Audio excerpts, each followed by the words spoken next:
नमस्ते नमस्ते नमस्ते। तो कैसे हैं आप सभी लोग? जल्दी से बताइए कि क्या आप सभी लोगों को मेरी आवाज सही से सुनाई दे रही है? नमस्ते नमस्ते नमस्ते। Love you all love you all love you all. तो कैसे हैं आप सभी लोग? जल्दी से बताइए कि क्या आप सभी लोगों को मेरी आवाज सही से सुनाई दे रही है मेरे टपटस? हाँ, तो आज एक मैंने सोचा कि एक बार एग्जाम तो आ ही गया है। हाँ, आ जाओ भाई, आ जाओ आ जाओ आ जाओ। Very good very good very good. I know काफी ज्यादा स्ट्रेस है आप लोगों के अंदर। हाँ, तो कोई ज्यादा कुछ ज्ञान देने के लिए आया नहीं हूं। मेरे को पता है कि अब एग्जाम स्टार्ट हो गए तो अब मेरा ज्ञान काम नहीं आएगा। अब आपके पास जितना है वही काम आएगा। बस ऐसी सोचा एक बार मिल लेते हैं, ठीक है? हाँ, वेरी गुड। मेरे को पता है कई बच्चों का कल एग्जाम है। पहले ये बताइए कि क्या आप सभी लोगों का, हाँ आप सभी लोगों का स्कूल वाला बवाल खत्म हो गया, प्री बोर्ड्स खत्म हो गए? तो एक बार थम्स अप कर दीजिए। जिनके बचे हुए हैं एक बार वो भी बताना। हाँ, मुझे पता है शिफ्ट्स आ चुकी हैं, ठीक है। हाँ, अब अभी आई थिंक 28 वालों का अपडेट नहीं हुआ, लेकिन जैसे ही होगा तो आई थिंक पता लग ही जाएगा। अभी तक मेरे पास इंफॉर्मेशन नहीं आई है कि 28 वालों का अपडेट हुआ है या नहीं। बस बाकी सभी का आई थिंक शिफ्ट्स आ चुके हैं, है ना? तो स्कूल के प्री बोर्ड्स खत्म हो गए। हाँ, अरे लोड मत रहो, ये तो एक पार्ट है भाई, कोई ज्यादा बड़ा नहीं है। लेकिन हाँ ठीक है, एग्जाम आ गया है, एक बार मिल लेते हैं। मेजोरिटी खत्म हो गया है, कई बच्चों का अभी भी है, ठीक है। अगर जिनका कल अब एग्जाम है और आपके स्कूल वूल का कोई चीज है तो प्लीज आप अपने पेरेंट्स से, आपकी क्लास में कई सारे ऐसे बच्चे होंगे जिनका ऐसा इशू आ रहा होगा। अगर आपके स्कूल का एग्जाम या प्री बोर्ड्स या प्रैक्टिकल्स इन्हीं दिनों के अंदर है जिस समय जेई मेंस है, तो आप सभी लोग एक काम ये कर सकते हैं, अपने पेरेंट्स से बात करके, सारे जितने भी स्टूडेंट्स हैं जिनका शिफ्ट उन्हीं एग्जाम्स के बीच में पड़ रहा है, तो आप अपने पेरेंट्स को इकट्ठा करके एक बार ये फॉर्मली अपने प्रिंसिपल से कम्युनिकेट करिए कि ये एग्जाम भी हमारे लिए बहुत ज्यादा इंपॉर्टेंट है। तो इसमें हमें कोई भी डिस्ट्रैक्शन ना रहे, कोई भी एग्जाम, स्कूल का एग्जाम ना रहे। जैसे ही हमारा ये खत्म होगा उसके बाद आप स्कूल का एग्जाम अपना कंडक्ट करा सकते हैं, प्रैक्टिकल्स करा सकते हैं। तो प्लीज आप लोग ये चीज कन्वे कर लेना। कई बच्चे का मैसेज मैं पढ़ रहा था कि सर हमारे स्कूल में अभी भी एग्जाम चल रहे हैं और जेईई मेंस की तैयारी है, कैसे करें? तो ये स्कूल वालों को खुद समझना चाहिए कि अगर आपको अपने प्री बोर्ड्स लेने हैं जो करिकुलम का एक पार्ट है, तो उसको आप दिसंबर में वाइंड अप कर सकते हैं, सो दैट बच्चे के पास, एटलीस्ट जेई वाले बच्चे के पास ये टाइम रहे जनवरी का जिसमें वो रिवीजन करे। लेकिन अभी भी कई बच्चे हैं जिनके स्कूल में चीजें चल रही हैं, तो प्लीज आप लोग अपने पेरेंट्स के साथ कम्युनिकेट करें, ग्रुप बना लीजिए और सारे पेरेंट्स एक बार जाकर के अपने प्रिंसिपल से मिले और उनको ये बताएं कि भाई ये वाला एग्जाम हमारे लिए काफी इंपॉर्टेंट है। इसमें जो भी आपके स्कूल के एग्जाम्स है उनको या तो थोड़ा सा पोस्टपोन कर दीजिए या फिर उसको अभी कैंसिल कर लीजिए, जैसा भी हो, लेकिन थोड़ा सा बच्चे को रिलैक्सिंग रहे, ठीक है? यस, तो ये हो गया स्कूल की बात, ठीक है। अच्छा, बोर्ड्स के लिए कितने बच्चों को स्ट्रेस हो रहा है? क्योंकि मेरे को पता है बहुत सारे पेरेंट, मैंने आपको देखो लक्ष्य में ये सारी चीजें बताई थी कि ये सारी चीजें होती हैं, क्योंकि इतने साल से हम बच्चों को पढ़ा रहे हैं। हम लोग भी, ऐसा नहीं कि हम लोगों के टाइम में जब जेई मेंस सीधे अप्रैल में ही मतलब हमारे टाइम में एआई ट्रिपल होता था, तो वो अप्रैल में होता था और एडवांस भी सीधे अप्रैल में ही हो जाता था, दोनों पेपर हो जाते थे। फिर बिट्स का पेपर मई में होता था हमारे पास, और वीआईटी और इन सब के अप्रैल लास्ट में हमारे पास एग्जाम्स होते थे, ठीक है। आप लोगों के लिए तो थोड़ी सी कहानी अलग है, लेकिन बच्चों के थ्रू हम लोगों ने ये चीज फील करी है कि कितना प्रेशर है, कितने बच्चे बोर्ड्स के लिए स्ट्रेस में है। हाँ, यस। और इसका रीजन कहीं ये तो नहीं है कि आपके प्री बोर्ड्स में मार्क्स कम आए, तो अगर ऐसा है तो ये बताइए, यस लिखिए, मुझे पता है। देखो 12वीं क्लास से सिलेक्शन लेना आसान होता है, बट मैनेज करना थोड़ा सा कठिन हो जाता है, क्योंकि बहुत सारी कहानियां साथ में चल रही है और सबकी इंपॉर्टेंस है। आप प्री बोर्ड्स को निगलेक्ट नहीं कर सकते, आप प्रैक्टिकल्स को निगलेक्ट नहीं कर सकते, आप जेई मेंस को निगलेक्ट नहीं कर सकते, आप अपने बोर्ड्स को निगलेक्ट नहीं कर सकते, फिर जेई मेंस 2, तो थोड़ा बहुत प्लस माइनस हो जाती है चीजें, लेकिन वो मैनेज करी जा सकती है। हाँ, यस। कई सारे बच्चे हैं जो प्री बोर्ड्स के चक्कर में शायद वो स्ट्रेस ले रहे हैं। अगर आपका ऐसा थॉट प्रोसेस है कि सर मेरे प्री बोर्ड्स में उतने मार्क्स नहीं आए हैं, मैं आपको एक बात बता देता हूं, अगर मेरे प्री बोर्ड्स में सर 75 से कम थे, तो अभी भी हमारे पास टाइम है, उसको इंप्रूव करेंगे, उसमें आसानी से ग्रोथ आपको ज्यादा बेटर मिल जाता है। जेई मेंस में ग्रोथ लेना थोड़ा कठिन होता है एज कंपेयर टू बोर्ड्स, आप कर सकते हैं, लेकिन यस उसको भी सीरियसली इसलिए लेना है, 75% का क्राइटेरिया हमारे लिए इंपॉर्टेंट पड़ता है। तो प्री बोर्ड्स का जो भी आपका मार्क्स है उससे प्लस आ जाएगा, इसका आप लोड मत लीजिए। हाँ, थोड़े से इनपुट्स लगाने पड़ेंगे, मैं ये भी नहीं कहूंगा कि भाई आपके 60% आए थे प्री बोर्ड में, आ ही जाएगा, लोड फ्री हो जाए, नहीं। हो सकता है कोई जेन्युइन रीजन की वजह से कम आए हो, स्कूल ने सही पेपर बनाया हो, सही चेकिंग करी हो, तेरे 60 आए हो, अब तू इस होप में रहे कि नहीं सर ने बोला था कि यार 75 प्लस तो सभी के आ जाएंगे, ऐसा नहीं है। वो आपको मेहनत करनी पड़ेगी। जेन्युइन अगर पेपर में अगर आपके मार्क्स कम आ रहे, दैट मींस अभी भी स्कोप है जहां पर आपको इंप्रूवमेंट करना चाहिए। तो ये वाली चीज आपको ध्यान रखनी है कि एक बार जेईई मेंस का जब आपका ये खत्म होगा, फिर आपको अप्रोक्सीमेटली 15 दिन का कहीं ना कहीं एक गैप मिलेगा, है ना। तो वो 15 दिन मोर देन सफिशिएंट होते हैं प्रॉपरली अपने जेईई मेंस से हट करके बोर्ड्स में जाने के लिए। आप ये समझिए 3 या 4 दिन के अंदर आपके पर सब्जेक्ट आसानी से खत्म हो जाएंगे, ठीक है। यस, हाँ, एक तो ये इशू है, वेरी गुड। हाँ, मेरे को पता है कई सारे आपके इश्यूज है। मैं देखो एक बात मैं आपको बोलूंगा, आज हम लोग इंटरेक्शन कर रहे हैं, प्लीज मेरे अगर मैं कोई चीज लॉन्ग टर्म के हिसाब से सोच रहा हूं उसको प्लीज शॉर्ट टर्म में मत अप्लाई करिएगा। जैसे मैंने आपको बोर्ड्स की बात बोली, तो बोर्ड्स का ये नहीं लेना कि भाई अभी लोड होएगा, जेईई मेंस नहीं हुआ बोर्ड्स भी मेरा, ऐसा कुछ नहीं है। हर चीज जो सामने आ रही है 1 बाय 1 ही हम लोग डील कर सकते हैं। अभी आपका सारा फोकस जेईई मेंस पर होना चाहिए। एक बार जेईई मेंस में जो आप जितना बेहतर कर सकते हो उतना करिए, फिर आपके पास 10-15 दिन रहेंगे और फिर मैं आपको जेईई मेंस के बाद मिलूंगा। मैंने आपको प्रॉमिस किया था कि कुछ बोर्ड से रिलेटेड हम लोग कंटेंट के बारे में भी बात करेंगे, तो वो वाले कंटेंट में आपके जैसे अभी फ्लूइड्स का आज थोड़ा सा रिकॉर्ड हुआ है, पूरा नहीं हो पाया क्योंकि मैंने सोचा इंटरेक्शन करना ज्यादा इंपॉर्टेंट है, क्योंकि एक बार शिफ्ट स्टार्ट हो जाएंगे फिर मैं आपको बीच में डिस्टर्ब नहीं करना चाहता, आप सभी लोग अच्छा कर ले जाएंगे, ठीक है। तो मैंने सोचा बस इंटरेक्शन कर लेते हैं। कल मोस्ट प्रोबेबली आपको फ्लूइड्स का भी एक लेक्चर और मिल जाएगा जिसमें हमारे पास सरफेस टेंशन वाला पार्ट छोड़ के मेजॉरिटी पार्ट हो चुका होगा, ठीक है। यस, अच्छा, एक और चीज, कितने बच्चे मॉक टेस्ट या फिर जो भी आपने टेस्ट दिए, कितने टेस्ट दे रहे थे आप, वीकली बता सकते हैं, ठीक है। दिन का मत बताना क्योंकि कई बच्चे दिन में नहीं देते होंगे टेस्ट, पूरे वीक में 2 देते, तो वीक में आप कितने टेस्ट दे रहे थे। हाँ, वरुण के भी बारे में बात कर लेते हैं आराम आराम से। देखो बहुत ज्यादा चीजें नहीं सोचनी, वरुण का बैच आपका फेब में आएगा, उस समय क्या स्ट्रेटेजी रहेगी वो सारी बातें करते हैं, ठीक है। हाँ, वीक में आप लोग 2, जो हाँ 2-3 this is a good number of test जो आप लोग दे रहे हैं, 3-4 हाँ 7 ज्यादा हो जाता है, क्योंकि अगर आप हर दिन टेस्ट दे रहे हैं, सिर्फ टेस्ट देना नहीं होता है, एनालिसिस करना होता है, उसमें टाइम लगता है, फिर उसके ऊपर प्रैक्टिस करना। 3-4 आपने दिया है, that's a good sign, very good, बहुत अच्छी बात है, ठीक है। अच्छा, अब प्रॉब्लम यह है कितने बच्चे स्कोर से परेशान थे अपने। अगर आपने वीक में 2 या 3 टेस्ट भी दिए हैं, that is a good amount, क्योंकि हर एक टेस्ट के बाद मैं चाहता हूं कि आपके पास एक गैप रहे जहां पर आप एनालाइज कर पाए कि यार सवाल कहां गलत हो रहे हैं, उसके बारे में आप सोच पाए, थोड़ी प्रैक्टिस कर पाए। 3 या 4 इज वेरी गुड नंबर जो आप वीकली अगर आप दे रहे हैं। हाँ, यस, अब देखो, अब सारे बच्चे प्लीज चैट में नजर रखना, सभी बच्चे ना अपने मार्क्स से परेशान होते हैं and this is quite normal. तो आप लोग प्लीज इसका स्ट्रेस मत लेना, ठीक है, प्लीज इसका स्ट्रेस मत लेना कि जेईई मेंस की कट ऑफ के हिसाब से मेरे मार्क्स नहीं आ रहे। मैं बता रहा हूं एग्जाम में जब जाओगे, ठीक है, there is no cut off for you, there is no cut off. Please मेरी बात को थोड़ा सा अगर रिस्पेक्ट कर पाओ, फॉर यू टिल अप्रैल। मुझे पता है कि हर बच्चे के ना एक अपना रेंज होता है, मैं किसी के लिए डिसरेस्पेक्टफुल वे में नहीं बोल रहा हूं, किसी का 30 से नीचे होता है, किसी का 70 से नीचे होता है, किसी का 100, किसी का 150, किसी का 200, किसी का 250, हर बच्चा अपनी कैपेसिटी के हिसाब से होता है। और हर बच्चे की कैपेसिटी जब वो अपनी इंटेंशन रखता है तो वहां पर उसको उससे ज्यादा की चाह होती है, दिस इज क्वाइट नॉर्मल। अगर मैं हर बच्चे को बोलूंगा कि क्या तू अपने मार्क्स से सेटिस्फाइड है, हर बच्चा बोलेगा नहीं, हर बच्चा। अब तू 50 पर बैठा है, तू कहेगा यार 250 वाले को क्या दिक्कत है, इतना अच्छा तो आ रहा है, कॉलेज तो मिल जाएगा, नहीं, उसकी एक्सपेक्टेशन उससे भी बेटर की हो सकती है।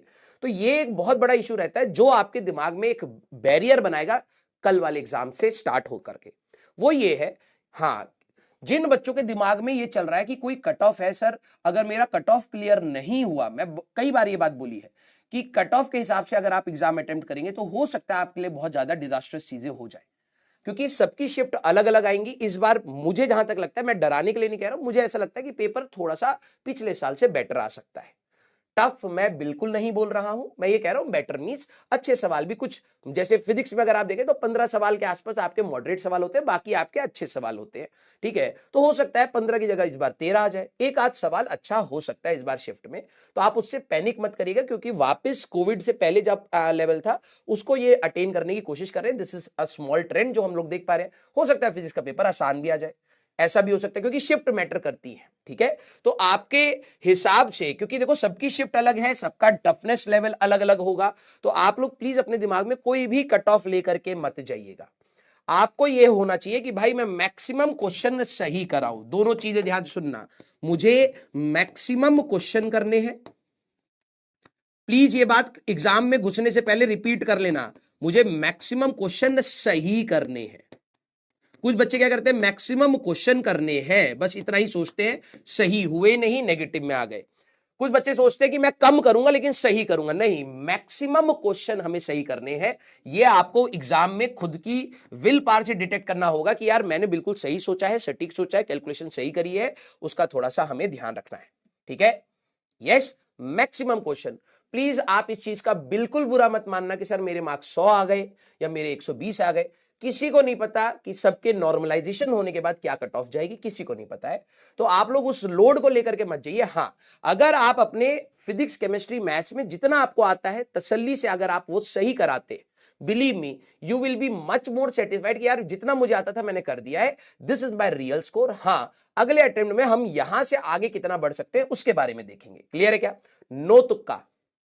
बेटा देखो मैं एक बात बोलूंगा, ठीक है, मैं एक आपको बात बोलूंगा प्लीज, ठीक है। देखो हो सकता है तुक्का या एक गुड गैस, दो प्रकार के होते हैं, एक वाइल्ड गैस होता है, गुड गैस होता है।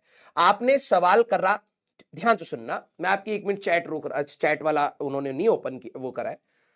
एक होता है गुड गैस। गुड गैस मतलब आपको सवाल समझ आया, आपने सवाल करा, कैलकुलेशन गंदी आ रही है, आपने ऑप्शन देखा कि यार आपका एग्जैक्ट आंसर नहीं मैच हो रहा है, लेकिन आपने ऑप्शन देखा कि हाँ यार इसको सॉल्व करने में मैं अभी तक सही हूं लेकिन मेरे पास समय नहीं है और ये ऑप्शन इसके अराउंड ले जाएगा, ये ऑप्शन दूर दूर है, ये आंसर होना चाहिए, that is called a good gas, जो आपका समय बचा रहा है।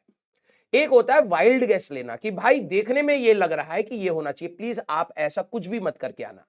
आपको लग रहा है कि सर मेरे 4 मार्क बढ़ जाएंगे तो कितनी अच्छी रैंक आ जाएगी, बिलीव में आपका जो अगर नेगेटिव हुआ और जो वो -1 देगा उसका आपको इरिटेशन पूरे साल रहेगा, पूरे साल रहेगा। तो मैं कहता हूं ईमानदारी से जो भी चीज मिलती है ना भाई, अगर आपको 2 रोटी मिल रही है खाने के लिए, ईमानदारी से, वो फार मच बेटर है कि चोरी चकाटी करके आप एक महल बना ले। ठीक है, तो मैं तो अपने स्टूडेंट को यही बोलूंगा जितना आपको आता है ईमानदारी से आप करके आइएगा, क्योंकि एक और अटेम्प्ट भी है, एटलीस्ट आपको एक बेस स्कोर पता लग जाएगा कि यार मैं इस स्कोर के आसपास हूं, अब मुझे यहां से ऊपर जाने के लिए मुझे और कितना इनपुट्स देना है। क्लियर हुई बात? कोई बेईमानी का मत सोचना बेटा। हाँ, गुड गैस अगर आपको लग रहा है कि यार सर मैंने कंसेप्ट सही सोचा था, ऑप्शन एलिमिनेशन हो रहे हैं, मेरे पास समय नहीं है, मेरे को लग रहा है ये होना चाहिए, that is called a good gas. आप लेना चाहें बिल्कुल ले सकते हैं, लेकिन वाइल्ड गैसेस मत लेना कि यार देखो सवाल को कुछ नहीं पता है लेकिन मुझे 3-4 सवाल और अटेम्प्ट कर दूंगा तो शायद अगर लकीली सब में करेक्ट हो गए तो मेरे को 16 मार्क मिल जाएंगे, 20 मार्क, ये वाला बिल्कुल मत करके आना। क्लियर? Yes, very good. अब तो आप लोगों के लिए कोई एक परफेक्ट स्कोर नहीं है, कोई आपका टारगेट नहीं है, आपका टारगेट बहुत सिंपल है, मार्क्स के हिसाब से नहीं, क्वेश्चंस के हिसाब से है, करेक्ट आंसर्स के हिसाब से है। कोशिश करेंगे मैक्सिमम करने की। अब एग्जाम में मैं आपको सभी को बता रहा हूं, प्रेशर एंड स्ट्रेस, यस, एक एक करके सारे पॉइंट्स के बात करते हैं, प्लीज ईमानदारी से सुनिएगा बेटा। मैं आपको आखिरी में, क्योंकि आपको ऐसा नहीं है कि आपको ये बात मैंने नहीं बताई है, आपको हर टीचर ने कहीं ना कहीं घुमा फिरा के बातें बताई है, बट यस आखिरी में इतनी सारी चीजों में ये मेन पॉइंट्स आपके दिमाग में होने चाहिए। स्ट्रेस, कई बच्चों को लगेगा सर हमारे पास ना बहुत ज्यादा स्ट्रेस हो रहा है, मुझे एंग्जाइटी हो रही है, कहीं मेरे को एग्जाम में याद ना आए, तो कितने बच्चों को ये लग रहा है सर मैंने इतने सारे रिएजेंट्स पढ़ लिए, इतनी सारी इनऑर्गेनिक की चीजें हैं, मैथ्स के इतने सारे फॉर्मूले हो गए, फिजिक्स के इतने सारी चीजें हो गई, इक्वेशंस है, फॉर्मूले हैं, हमारे पास क्वेश्चंस थे, एनालिसिस थी, बहुत सारी चीजें दिमाग में हो गई हैं, तो मुझे ऐसा एक फियर, एक होता है बेटा फियर, ठीक है, कि यार अगर मैं फेल कर जाऊं तो fear of failure, and stress कि मैं कहीं ना कहीं भूल जाऊं, ये कईयों के साथ देखो, दिस इज अगेन नॉर्मल। ठीक है, हाँ कुछ बच्चे कॉन्फिडेंट होते हैं अपनी तैयारी पर, उनको शायद उतना स्ट्रेस नहीं होगा, लेकिन मेजॉरिटी सबको लगता है यार मैं भूल रहा हूं।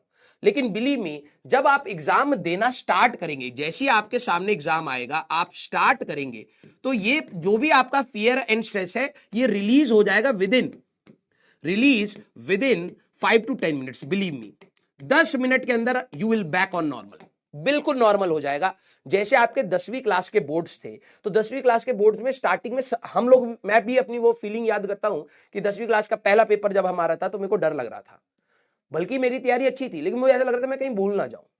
ठीक है, तो जैसे एग्जाम में गए कुछ कुछ चीजें आती हैं, याद आती रहती है, फिर आप फ्लो में आते हो and you get normal.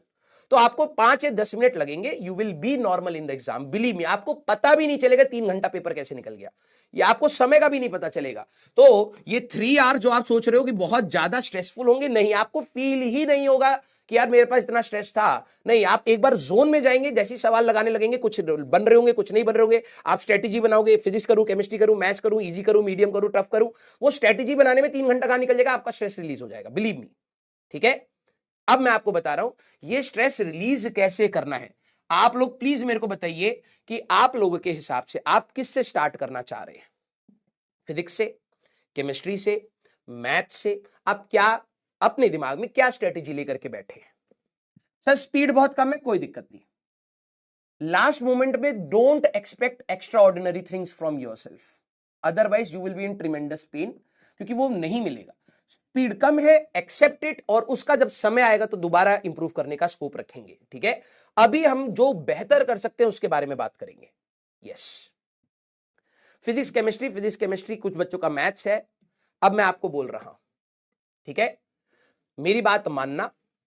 First of all जब फिजिकल पेपर होता था ना हमारा, तो हम लोग क्या करते थे, हाँ वेरी गुड, आप लोगों ने अपनी स्ट्रेटेजी से पेपर दिया है, मैं उसको चेंज नहीं करूंगा, बट मैं एक सजेशन दूंगा, क्योंकि कई बार क्या होता है लास्ट में स्ट्रेटेजी चेंज करने से कई बार बच्चे इंपैक्ट हो जाते हैं। मैं आपको बता रहा हूं सबसे बड़ा जो फियर होता है एग्जाम में, ये होता है कि आते हुआ सवाल छूट ना जाए, राइट?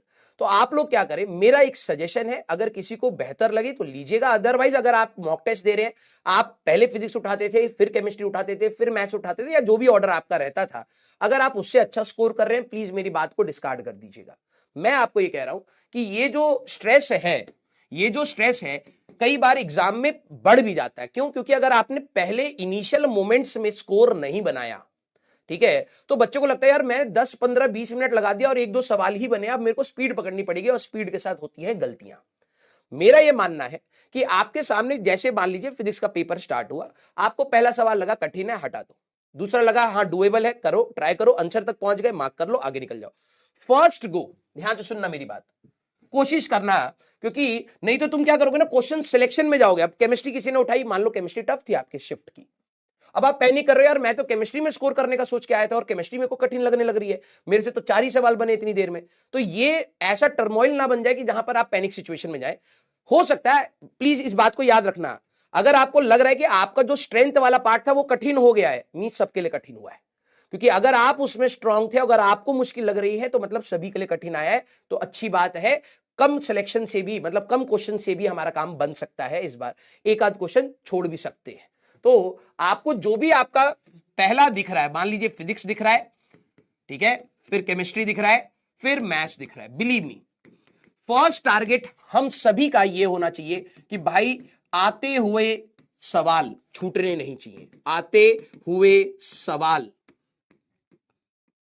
नहीं छूटने चाहिए, ठीक है, छूटने चाहिए। हो सकता है फिजिक्स में आपको 2 सवाल डायरेक्टली मिल रहे हो, 2 सवाल देख करके पता लग गया अच्छा यार इसमें तो ये होता है, कोई सा भी सिंपल सा मोमेंट ऑफ इनर्शिया का सपोज डायरेक्टली सवाल कोई आ गया, या फिर सेंटर ऑफ मास निकालने कोई लॉजिक गेट का सवाल आ गया। 3-4 सवाल आपको मैं मिनिमम बता रहा हूं फिजिक्स में, जैसे एक लॉजिक गेट का आपका सवाल है, ठीक है, आपका मोमेंट ऑफ इनर्शिया का सवाल है, एंगुलर मोमेंटम, छोटे छोटे से टॉपिक से आपका इलेक्ट्रोस्टैटिक्स का, करंट इलेक्ट्रिसिटी का, सीरीज एंड पैरेलल, कुछ अगर आपको लग रहा है यार देख करके सवाल बन सकता है, उसको उसी समय निपटा देना। 3-4 सवाल यहां हो जाएंगे, 2-3 सवाल यहां हो जाएंगे, 1-2 सवाल यहां हो जाएंगे। मान लिया मिनिमम टू मिनिमम 4 5 6 7 8 क्वेश्चन जैसी आप यहां पर सेट होंगे, इसमें आपको करने में लगेंगे 10 to 15 मिनट्स, क्योंकि आपने इजी पार्ट अपना निपटा लिया, ठीक है। मेरी बात को ध्यान सुनना, एक बार अगर आपने ये कर लिया, ठीक है, आप फिर रिलैक्स्ड हो, अपने आप स्ट्रेस डाउन हो जाएगा कि यार इजीली मैंने अभी 8 सवाल निपटा लिए हैं, तो 30-32 मार्क्स हमारे पास आ गए हैं, ठीक है। फिर आप जाएंगे, जब आप इन क्वेश्चंस को रीड करते हैं, फिर आप जाएंगे मीडियम सवालों पर, क्योंकि हमें एग्जाम में ये प्रूव नहीं करना कि हमारी फिजिक्स कितनी स्ट्रांग है, केमिस्ट्री कितनी स्ट्रांग है, या मैथ्स नहीं, हमें एग्जाम में ये प्रूव करना है कि अगर ये मार्क्स मैं स्कोर कर सकता था तो मैं ले करके आ रहा हूं। फिर जब आप क्वेश्चंस रीड करते हैं तो आपको समझ आएगा कि यार इसमें ना, जैसे फिजिक्स का एक आपने सवाल देखा, फॉर एग्जांपल ऑप्टिक्स का सवाल है, ठीक है, लेंसेज इन कॉम्बिनेशन है, रिफ्रैक्टिव इंडेक्स एंड ऑल सारा कुछ दे रखा है, आपको लग रहा है कि ये मैं कर लेता हूं, लेकिन बात यह है इसमें कैलकुलेशन लगेगी, अभी रुक जाता हूं। जब आप सेकंड टाइम में आएंगे, आपको पता है कि इसका कंसेप्ट मुझे पता है, बस कैलकुलेशन की डिमांड थी। तो मीडियम सवाल वो है, कंसेप्ट आपको चमक गया था, ठीक है, कंसेप्ट आपको चमक गया था, बट अब डिमांड थी कैलकुलेशन की। ध्यान सुनना, क्वेश्चन रीड करके कंसेप्ट चमक गया, लेकिन आपको है कि यार इसमें कैलकुलेशन करनी पड़ सकती है, तो आप देख रहे, केमिस्ट्री में तो मैं 3 कह रहा हूं, इनऑर्गेनिक के 3-4 सवाल आपके डायरेक्टली हो जाएंगे, ऑर्गेनिक के 2-3 सवाल आपके मिल जाएंगे, तो अच्छा खासा स्कोर। मैं आपकी चैट बंद करना चाहता हूं, प्लीज रोकिए एक बार, ठीक है। मैं तो बहुत मिनिमम सेट कह रहा हूं, जो बच्चे 30 और 50 में ना आप इतना भी अगर करके रुक जाएंगे तो you will get a good score.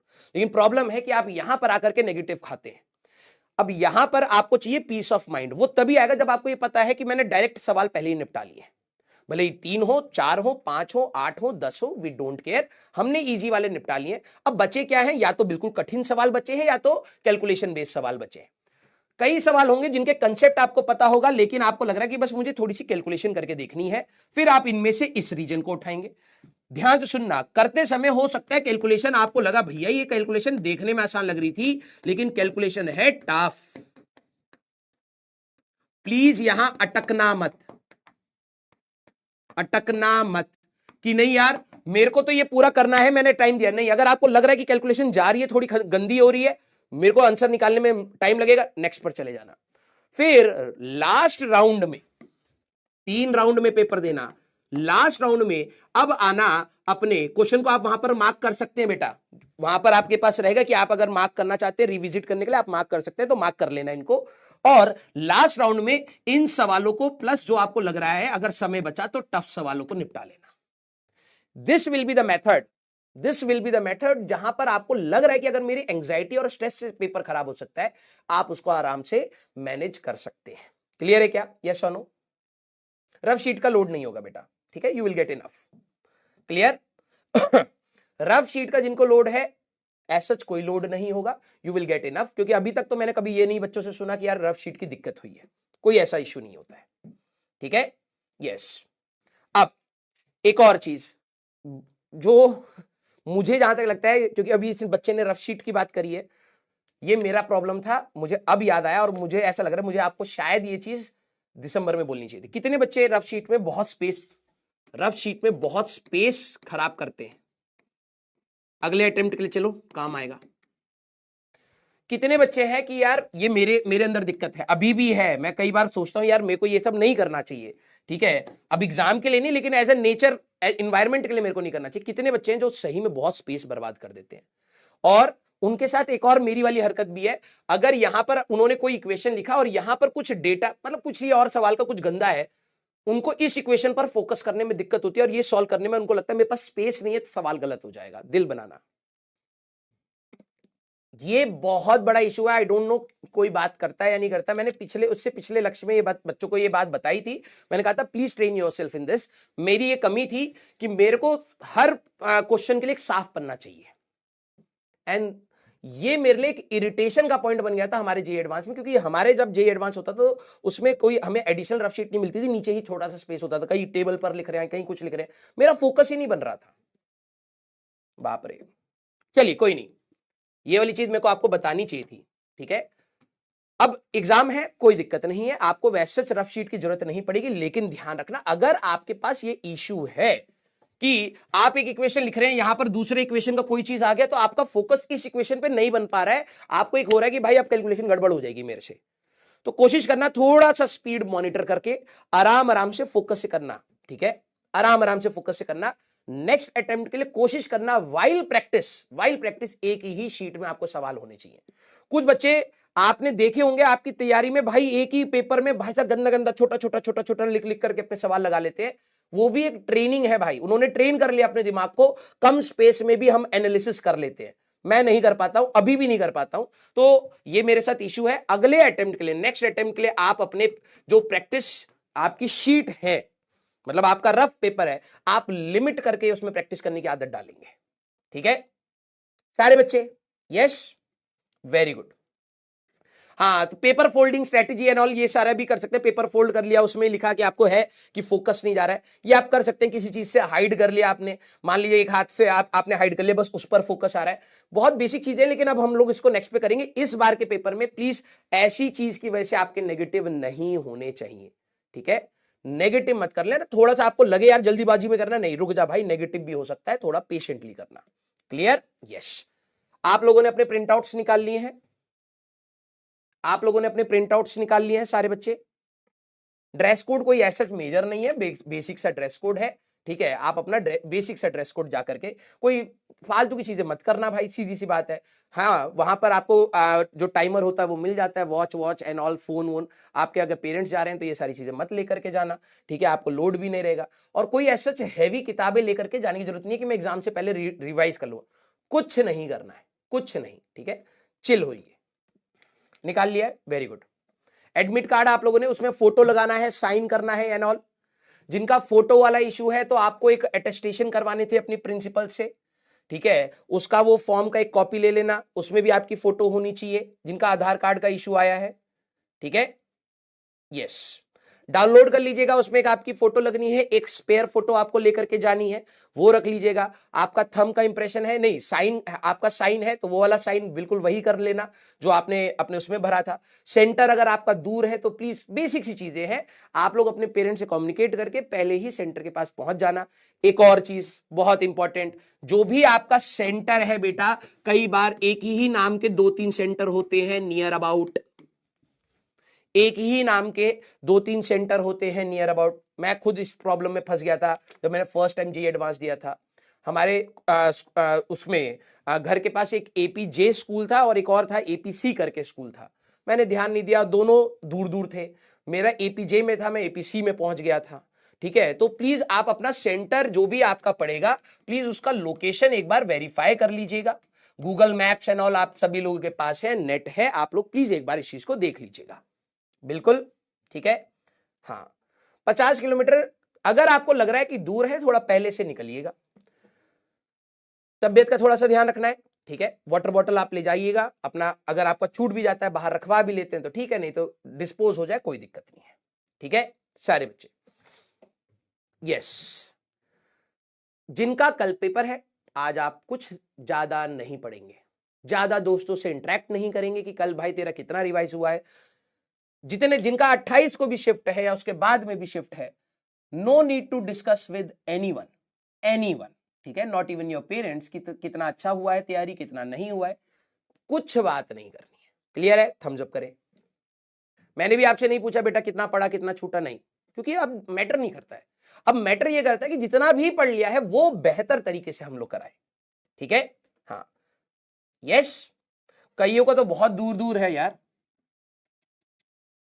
अरे बाप रे बाप। हाँ, कलर प्रिंट निकाल कर, हाँ बेटा, बी शेरावत बच्चा पूछ रहे सर कलर प्रिंट निकालें, यस कलर प्रिंट निकालना है आपको,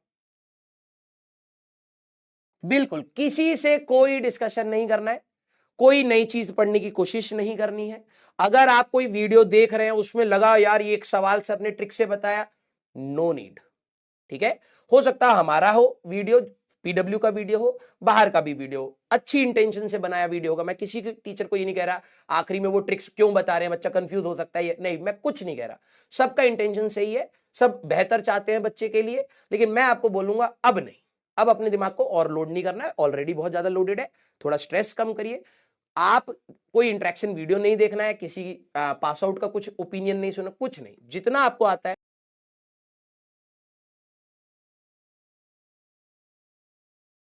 चिल मार करके आपको बस बार बार यही बोलना है, जो सवाल करूं भाई सही करूं, कोई कैलकुलेशन गलती ना हो। और कहां करोगे तुम कैलकुलेशन गलती? ब्रैकेट ओपन करने में, स्क्वायर रूट लेने में, क्रॉस मल्टीप्लाई करने में, मल्टीप्लाई कर, ये चीजों के जो माइनर स्टेप्स हैं इसको थोड़ा सा तमीज से करेंगे।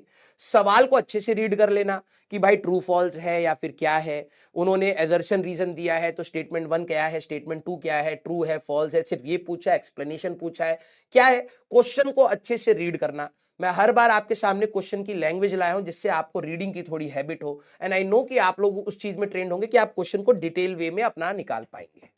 यस, हाँ, लास्ट चीज देखो भाई, अब जो जिसका कल पहला, ठीक है, जिसका कल पहला शिफ्ट है, ठीक है, जिसका कल पहला शिफ्ट है, आपके लिए तो कोई ऐसा प्रिडिक्शन नहीं है, ठीक है।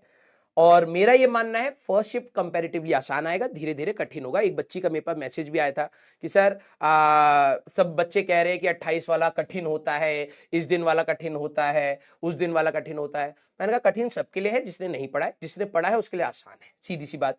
दूसरी बात, हाँ, क्योंकि पहले वाले बच्चे के लिए कठिनाई ये है कि उसको क्वेश्चन का पैटर्न नहीं पता है, किस प्रकार के सवाल बनेंगे, है ना। जो ऐसी सेकेंड शिफ्ट आएगी, ठीक है, मतलब अगले दिन की बात करो या इवनिंग शिफ्ट की बात करो, कल के दिन में उनके लिए थोड़ा सा प्रिडिक्टेबल हो जाता है पेपर, तो उनको एक एडवांटेज है। जो 21 तारीख को मॉर्निंग वाली जिसकी शिफ्ट है वो तो ये बोलेगा ना यार कि मेरे जैसे ही सवाल शाम वाले को दे दिए गए हैं, तो उसके लिए तो एडवांटेज हो गया, बेनिफिट हो गया उसको। यही तो बात है। इसीलिए धीरे धीरे आपके आखिरी में आते आते थोड़ा सा कठिन साइड होता है, और ये नॉर्मलाइजेशन फैक्टर में कंसिडर्ड होगा।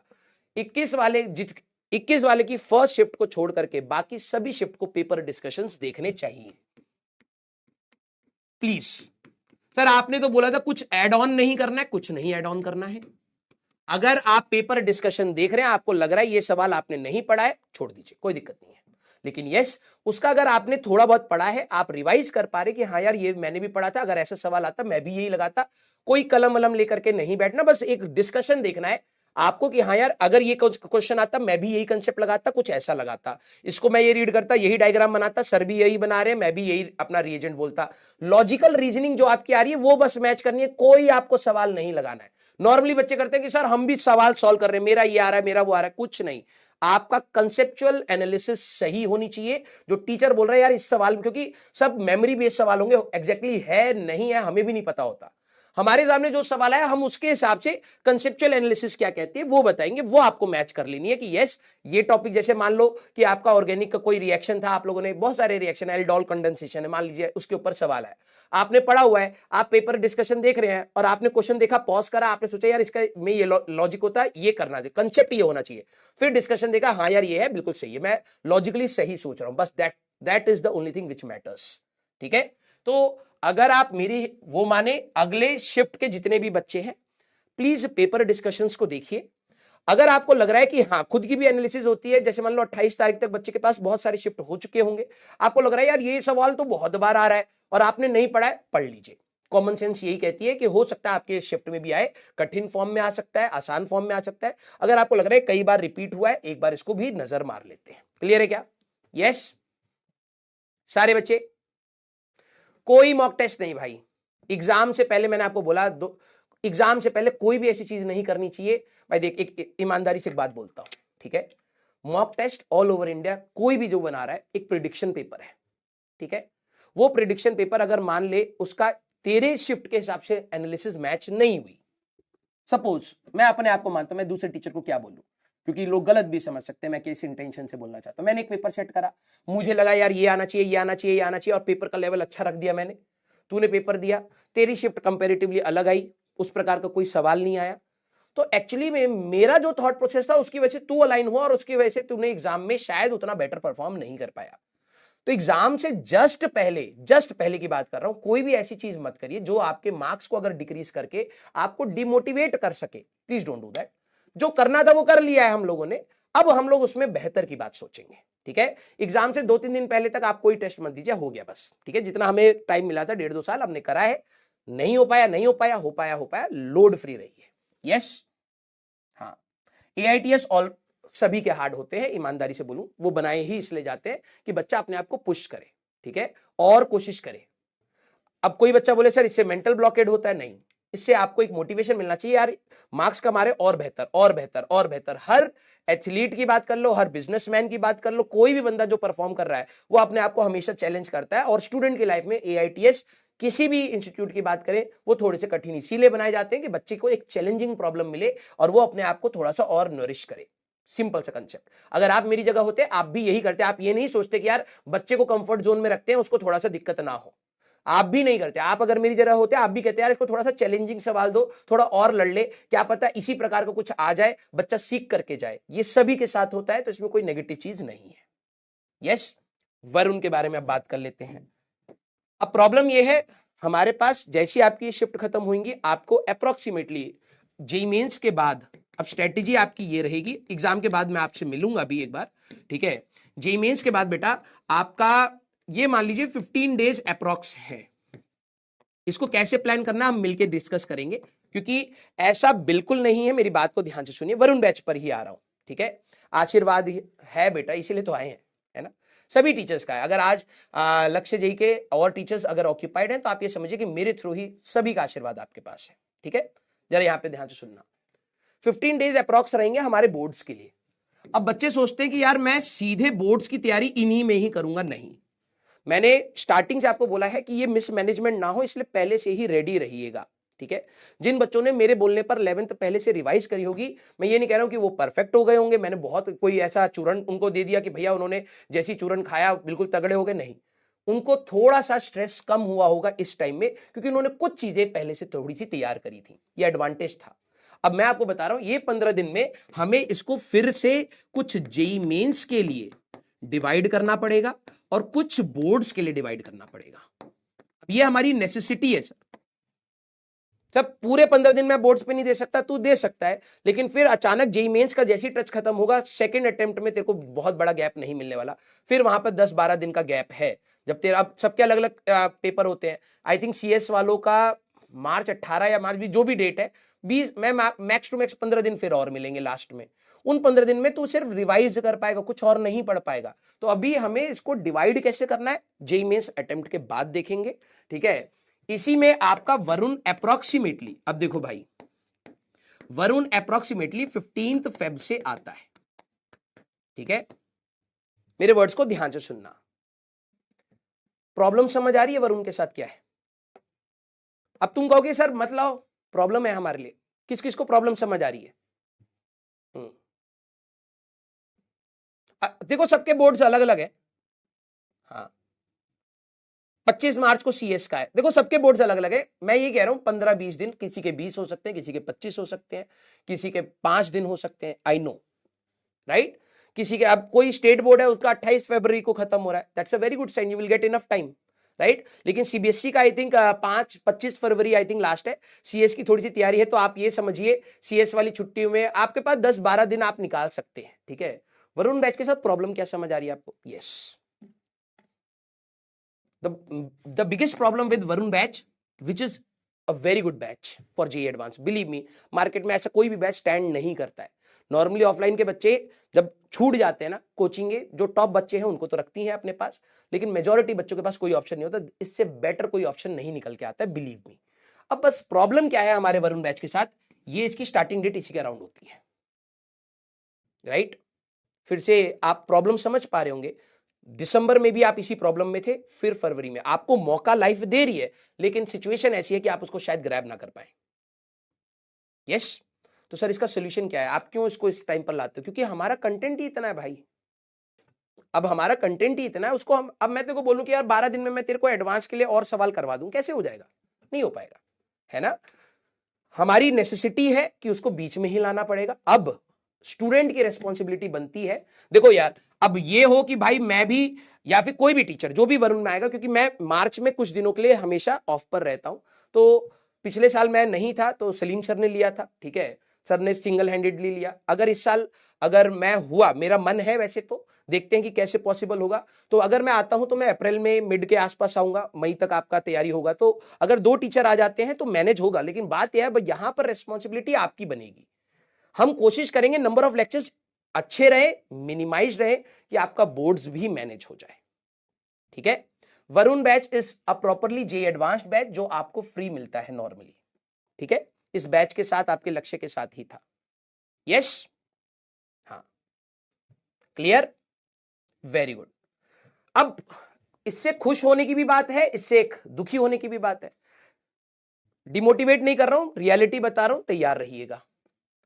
प्रॉब्लम क्या आती है, ठीक है, मेरा काम है ये बताना, कईयों को बुरा लग सकता है तो थोड़ा सा तैयार रहिए। मेरा काम ये है बता दूं, सब बच्चों के जेईई मेंस में हो सकता है 93 या 94 परसेंटाइल प्लस ना आए, ठीक है। अब जब ऐसा इश्यू आता है, ठीक है, तो बच्चे के पास 2-3 रास्ते खुल जाते हैं, और this is like the toughest situation a student can be, मेरे हिसाब से। क्यों? उसको जेईई मेंस 2 के लिए अब सोचना है, और जेईई मेंस 2 में अगर मान लो अच्छा और हो जाता है, फिर जेईई एडवांस के लिए ऐसा ना बचे कि भाई तुम्हारे पास टाइम बहुत कम बच रहा है, तो उसमें पैनिक ना हो। तो जेईई एडवांस की भी साइमल्टेनियसली 20% 30% कुछ तैयारी जेईई एडवांस की भी रखनी है, बोर्ड्स भी मैनेज करना है। तो मेरा यह मानना है कि अगर आपने इस वाले शिफ्ट में ही, इस वाले अटेम्प्ट में ही एटलीस्ट 97 98 तक टच कर लिया। मैं एक्सपेक्टेशन का बर्डन आपको नहीं दे रहा हूं, लेकिन मैं ये कह रहा हूं उससे राहत हो सकती है कि आपका फिर जेईई मेंस का लोड खत्म हो जाएगा। आप दो चीजों पर फोकस पर कर पा रहे होंगे, बोर्ड्स एंड वरुण पर, कंपैरेटिवली इजी। ठीक है, कंपैरेटिवली इजी। लेकिन अगर आपने कुछ रायता फैलाया, ठीक है, तो हो सकता है आपके लोग आपको इसको छोड़ करके सबसे पहले बोर्ड्स और जेईई मेंस पर फोकस करना पड़े। अगर जेईई मेंस क्वालिफाई नहीं हुआ, 75% नहीं आया, तो आपको एनआईटी भी नहीं मिलने वाला। तो बच्चा क्या होता है, बैकअप पर चला जाता है कि यार सबसे पहले जेईई मेंस करते हैं। फिर सेकंड अटेम्प्ट में कई बच्चे जेईई मेंस फोड़ देते हैं, फिर उनको लगता है यार मेरे पास तो जेईई एडवांस का समय कम बच गया। तो मैनेज करना इज द मेन थिंग, कि आप यहां से कैसे मैनेज करते हैं। और चीजों के आपके सामने ही है, चीजें अब क्या आने वाली है। 15 दिन अप्रॉक्स है, उसमें जेईई मेंस का पोर्शन हम लोग कुछ डिस्कस करेंगे कि कैसे आप अपने टाइम को बांधिए, कुछ बोर्ड्स का हिस्सा रखेंगे, और फिर आपका वरुण बैच आ ही जाएगा। ठीक है, वरुण बैच में कोई कट ऑफ नहीं भाई। मैं आपको देखो, फिर वही बात आ गई ना, सर मार्क्स कितने होते हैं, भाई हर शिफ्ट का अलग अलग रहेगा। मैं बस आपको ये कह रहा हूं 94 95 परसेंटाइल प्लस अगर आप जनरल कैटेगरी में है, दैट्स अ गुड साइन कि आपने तैयारी कहीं ना कहीं सही कर ली है। क्लियर? यस। हाँ सर, वरुण 2.0 क्यों नहीं आता बेटा? बिकॉज क्वालिटी एडवांस की अगर सच बात बताए, देखो कई सारे एडवांस के क्वेश्चन हम क्लास में डिस्कस करते रहते हैं, क्लास में करे हैं। अब बात होती है, जब हम लोग क्लास में पढ़ाते थे हम कहते थे भाई अभी इतना भी कर लेगा ना तो बहुत होगा। ईमानदारी तुम सोचो, 2 साल तुम पढ़े हो, हर बहुत सारे टीचर से पढ़े हो, टीचर क्या बोलता था, बच्चे कहते सर ये भी करा वो भी करा। अरे भाई सबका समय होता है। उस समय हमारे पास ये था कि मैक्सिमम रिटेन कर लो, लीक कर रहा है दिमाग से तुम्हारे, तुम लीकेज पर ध्यान नहीं दे रहे, तुम बस भरे जा रहे हो। रिटेन करना था, आज रिटेन होता तो ये लोड नहीं होता। अब जब ये समय आ रहा है कि भाई अब आते हैं एडवांस के, सिर्फ सवाल करते हैं, तब बच्चा कहता है कि सर अब मेरा तो जेईई मेंस ही खराब हो रखा है, मेरा तो बोर्ड ही मैनेज नहीं हो रहा। इसीलिए कह रहा हूं स्टेप बाय स्टेप जाइए। 2.0 इसलिए जनरली नहीं आता क्योंकि फिर टाइम फ्रेम बहुत कम रहेगा। अब देखते हैं, हम डिस्कस करते हैं, मैं सर को सजेस्ट करूंगा बच्चों के हिसाब से, अगर वहां पर कोई लेक्चर प्लानर बन सकता है कि हाँ कुछ क्वेश्चंस डिस्कशन हो सके तो अच्छी बात है, नहीं तो फिर आपको मैनेज तो करना ही पड़ेगा। क्लियर? यस। कोई कट ऑफ नहीं है, मैंने आपको वही बोला, get the maximum score you can. अगर आप किसी कैटेगरी से बिलोंग करते हैं, आप 200 मार्क्स स्कोर कर सकते हैं, आप 200 लाइए। क्यों आप ये सोचेंगे कि भाई मेरा 80 से काम चल सकता है? मेरे लिए सारे स्टूडेंट वही एम करने चाहिए जो एक्चुअल में होना चाहिए। Get the maximum score you can. अगर तुम्हारा दम 250 का है, 250 लाओ। तुम ये क्यों सोच रहे हो कि तुम्हारी कैटेगरी के हिसाब से तो इतने से काम चलता है? तेरी कैपेसिटी है 250 की, 250 लेकर के आ जाए एग्जाम में। समझ आई बात? There is no cut off, जब तक आपका फाइनल रिजल्ट नहीं आता, नो कट ऑफ। कुछ सोचना ही नहीं है, नहीं तो आप डिरेल हो जाएंगे। आपको आते हुए चीजें आप खराब कर लेंगे। आप या तो कंफर्ट जोन में चले जाएंगे या तो पैनिक करेंगे, मेरा स्कोर नहीं आ रहा। हमें उसका कोई मतलब ही नहीं है, वो तो पेपर डिसाइड करेगा कैसा नॉर्मलाइजेशन हो रहा है, कैसे बच्चे अटेम्प्ट कर रहे हैं, कितना स्कोर आ रहा है, एवरेज स्कोर क्या है, वो सब चीजें आपके हाथ से बाहर है। आपके हाथ में जो चीज है उसको पकड़िए। अभी भी आप वही चीज कर रहे हैं। 2 साल से टीचर आपको हर बार कोशिश करता है कि भाई तू रास्ते पर चल ले, रास्ते पर चल ले, और जिसके दिमाग में अभी भी ये थॉट्स आ रहे हैं, इसका मतलब तू नहीं चल पाएगा, बिलीव मी। ठीक है? यस। हाँ, जिस एक बच्चा कह रहा है सर रायता फैल चुका है, फैलता है, किसी का भी समेटा हुआ नहीं होगा। कोई भी बच्चे की तैयारी परफेक्ट तैयारी नहीं हुई होगी ऑल ओवर इंडिया। इवन जो आपके बैच में टॉप भी मारेगा उसको भी ऐसा लगेगा कुछ कमियां रही हैं। सभी का रायता फैलता है, बस बात यह है कि कौन आखिरी मोमेंट पे संभाल करके चला जाए। यस। सारे बच्चे क्लियर? यस। मेरे हिसाब से अपने, अभी एक बच्चा फिर मॉक टेस्ट की पूछ रहा है, आपका जो भी डेट है शिफ्ट का, अटेम्प्ट का, उससे 2 या 3 दिन पहले कोई टेस्ट देने की जरूरत नहीं है। 2 या 3 दिन का गैप रखिएगा, बस रिवीजन, नॉर्मल रिवीजन। आपको जो आता है बस उसको रिवाइज करिएगा। शिफ्ट में जो डिस्कशन हो रहा है उनके क्वेश्चंस को अगर आप चाहें तो ट्राई कर लीजिएगा या कंसेप्ट मैच कर लीजिएगा। क्लियर? बेटा एक कह रहा है अप्रैल की बात, अप्रैल की बात बेटा एक अटेम्प्ट ये दे लो, इतनी सारी चीजें नहीं बात करेंगे। अभी मैंने जितनी भी बात करी है इसी अटेम्प्ट की बात करी है। और हाँ, थोड़ा सा दूर कि इसके बाद की कहानी भी दिमाग में होनी चाहिए। ठीक है, कि इसके बाद क्या करना है हमें, तो आप लोग उसकी भी प्लानिंग से स्टार्ट करिएगा। ठीक है, अभी आप लोग चिल मारिए। मैं तो ये कहूंगा जितना लोड लेना था ले लिया, इससे ज्यादा ये एग्जाम डिजर्व भी नहीं करता है।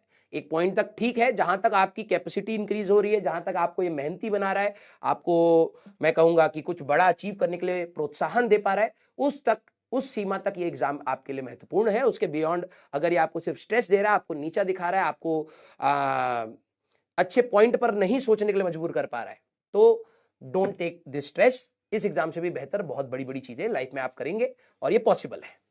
ठीक है, clear? Love you all, thank you so much बेटा।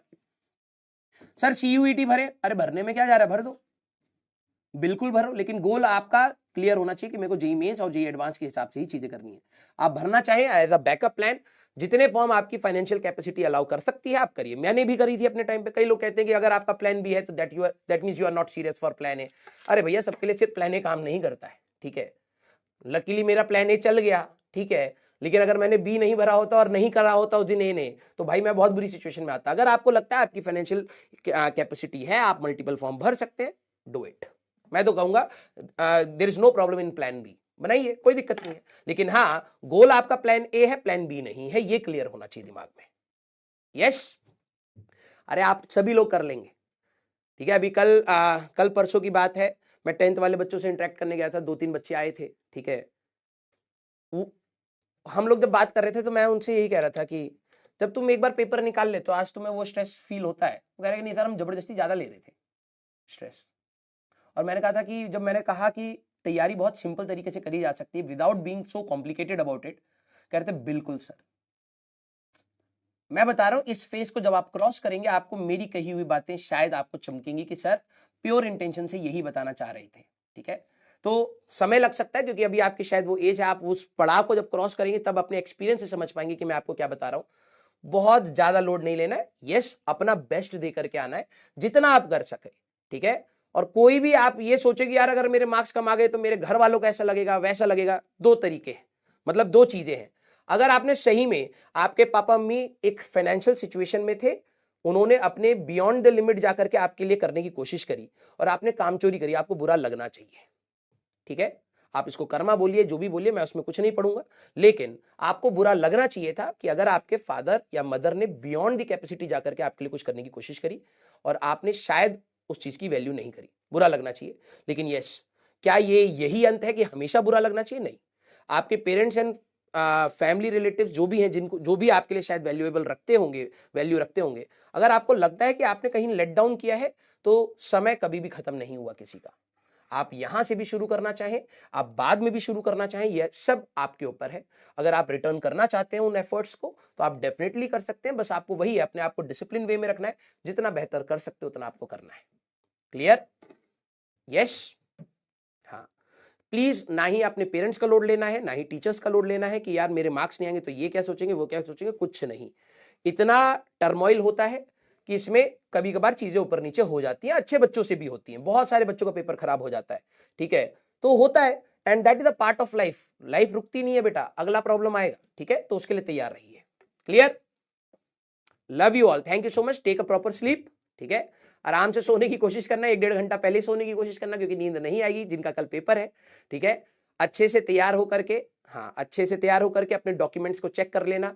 एक बार मैं इतना गधा इंसान हूं भाई साहब, मैं एक बार अपना गवर्नमेंट का एग्जाम देने जा रहा था तो उस समय जो पेमेंट की रिसिप्ट होती है ना, मैं वो लेकर के चला गया था, सोचा था ये मेरा एडमिट कार्ड है। एटीट्यूड था ना, अरे हमसे कहाँ होगा, हम तो पेपर फोड़ करके आएंगे। देखा ही नहीं भाई साहब, पेमेंट की रिसिप्ट लेकर के खड़ा हूं। मैं कह रहा हूँ भाई पेमेंट का जो रेफरेंस नंबर है, मैं कहूँ ये रेफरेंस नंबर का तो कोई रोल नंबर नहीं दिख रहा। फिर बाद में समझ आया भाई साहब ये तो 200 रुपए पे कर रखा है मैंने। हाँ, तो ऐसा ना हो कि बेटा, ऐसा ना हो कि राशन कार्ड लेकर के तुम पहुंच गए कि भाई हमें एग्जाम देना है। ठीक है, हाँ, प्लीज अपने डॉक्यूमेंट चेक कर लीजिएगा। हाँ, यस, हाँ, तो अपने डॉक्यूमेंट चेक कर लीजिएगा और कोई भी पैनिक वाली सिचुएशन लास्ट मोमेंट पे मत रोकिएगा। अगर आपका सेंटर दूर है तो अगर आप आज ट्रेवल कर रहे हैं, कल सुबह ट्रेवल कर रहे हैं, तो टाइमली उससे थोड़ा पहले ही कर लीजिएगा, कवर करके रखिएगा। सुबह का अगर आपका शिफ्ट है तो ठंड लग सकती है, तबियत लास्ट मोमेंट पे भी खराब हो सकती है, प्लीज अपने आप को कवर करके रखिएगा। ठीक है, love you all, thank you so much. ठीक है, मसाला बिल्कुल नहीं है भाई, मसाला बिल्कुल नहीं है, विद्या कसम खा रहा हूं मैं। ठीक है, हाँ, मुझे पता है आप सभी लोग बहुत बेहतर करेंगे। I wish you all the best बेटा। अपन लोग आपके जब ये शिफ्ट सारे खत्म हो जाएंगे, 1-2 दिन का रिलैक्स करिएगा, 3 तारीख के आसपास हम लोग 3 फरवरी अगर हमारा वीकडे हुआ तो अपन लोग मिलते हैं, फिर नेक्स्ट स्ट्रेटेजी बनाते हैं। बोर्ड्स के लिए आपको जो भी लेक्चर्स चाहिए वो हम लोग प्लान करते हैं। वर्कलोड मेरे पास भी है, उसको मैनेज कर रहा हूं मैं किसी तरीके से, लेकिन यस, अगर 1-2 लेक्चर्स कुछ बोर्ड से रिलेटेड हमारा कंटेंट हो सकता है तो उसको भी हम लोग प्लान करते हैं। ठीक है, लव यू ऑल, कहीं पर भी गिव अप करने की सोचना नहीं, बस जो भी आ रहा है उसको अपना बेहतर तरीके से करके पूरा संपूर्ण रूप से खत्म करिए। ठीक है, खूब सारा आशीर्वाद है। जो टीचर इस बैच में थे और जो नहीं थे उनका भी आपके पास आशीर्वाद है। पूरा पीडब्ल्यू आपको आशीर्वाद दे रहा है, अच्छे से करके आइएगा। ठीक है, और बहुत जल्द मिलते हैं बेटा। Love you all, thank you so much, keep smiling, please take care और फोड़ के आना बेटा।